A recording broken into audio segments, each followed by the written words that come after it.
When your gum tissue is receding, the roots of your teeth will become exposed. Roots are softer than crowns since they're not covered with enamel, which is extremely strong, but with cementum, which is much softer.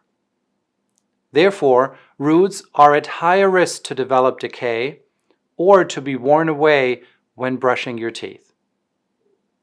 When decay develops in that area, it often is challenging to repair since it is so close to the gum line and since dental filling materials adhere poorly to root surfaces, leading to those fillings popping out frequently or developing further decay underneath.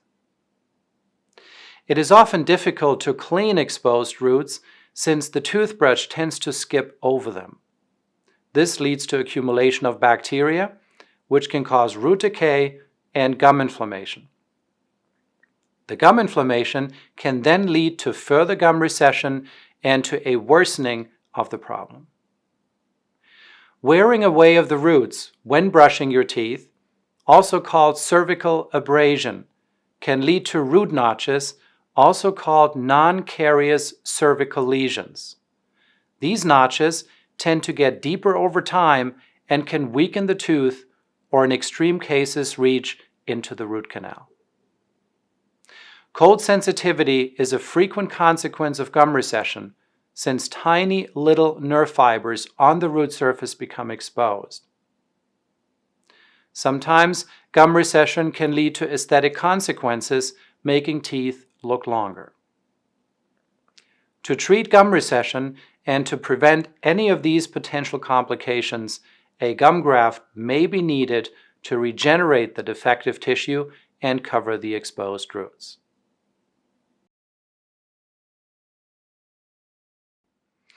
Teeth, especially when they have crowns or other dental restorations acting as potential irritants to the gum tissue, require a band of stable, dense, and keratinized tissue around them.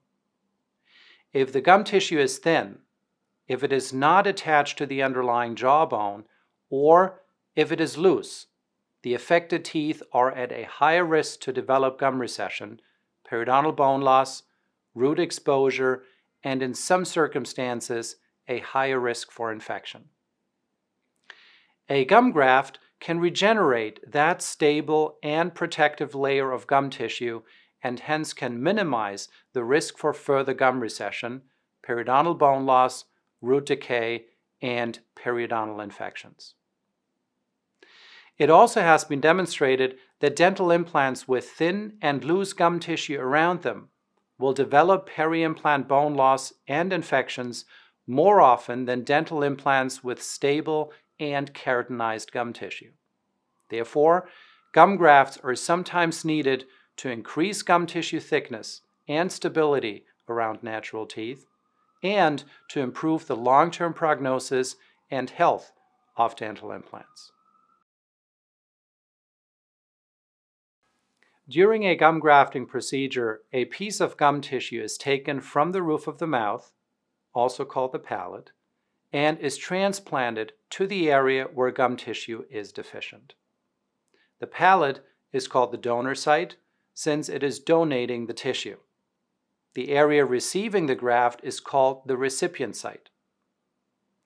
In most cases, the gum graft can be harvested underneath the skin on the roof of the mouth using microsurgical instruments. The donor site is then sutured, leaving only a small incision. Such grafts are called subepithelial connective tissue grafts since a layer of connective tissue underneath the skin is used as the transplant. In some cases, the skin of the gum tissue also needs to be transplanted. These grafts are called gingival grafts since the whole gingiva, including both skin and underlying connective tissue, are transplanted. This will leave a larger area to heal at the donor site. The gum graft is then transplanted to the recipient site. Microsurgical incisions and minimally invasive surgical techniques are used to prepare the recipient site in a way that the graft can heal and integrate. During the healing period, the graft will fuse with the surrounding gum tissue and attach to the exposed roots. This will lead to a regeneration of the deficient gum tissue. The procedure itself will not hurt since you will be numb and will usually take about 1 to 2 hours per treated area.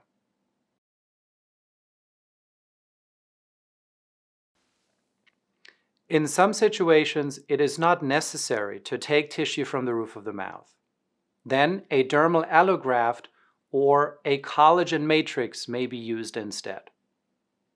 A dermal allograft is human skin donor tissue, which has been processed so it is safe to use.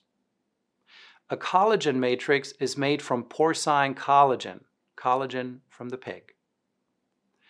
Both materials are safe to use and have been tested extensively over many years. When compared to autogenous grafts, non-autogenous grafts tend to resorb more over time and do not provide for the same long-term stability of the grafted area. Therefore, they should only be used in certain clinical situations.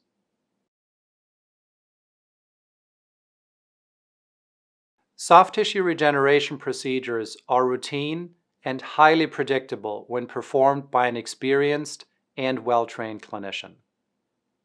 Possible complications include excessive bleeding, infection, nerve injury, and graft failure. With proper planning and execution, and when postoperative instructions are followed, these complications are rare. Should a graft fail to integrate, which may occur after an infection, the procedure may have to be repeated. Numbness at the donor site is common and usually resolves within a few weeks or months. Permanent numbness in small areas of the donor site or the recipient site is possible, but extremely rare. Bruising and swelling are common and usually last for a week. You will have to eat soft food for 6 weeks after the procedure and will be asked to minimize physical exercise for the first 2 weeks. Postoperative antibiotics will be given to prevent an infection. The procedure itself will not hurt since you will be numb. There will be mild to moderate discomfort for a few days after the procedure, which usually can be managed with over-the-counter pain medication. The reputation that gum grafts are painful is based on outdated techniques, which left the donor site open and unprotected after the procedure. With the palate being a high-traffic area, which is constantly irritated when eating, drinking, speaking, or even swallowing, an unprotected donor site used to be painful and took several weeks to heal. This is not the case anymore with current minimally invasive surgical techniques and the use of a palatal bandage. A palatal bandage is a transparent appliance and looks like a clear aligner or Invisalign retainer. It snaps on your upper teeth and covers the roof of the mouth during the healing period. I will ask you to wear that appliance 24/7 for the first 2 weeks after the procedure. It should only be removed twice a day when brushing your teeth. The palatal bandage protects the donor site, eliminates almost all postoperative discomfort in that area, reduces bleeding, and substantially cuts down healing time.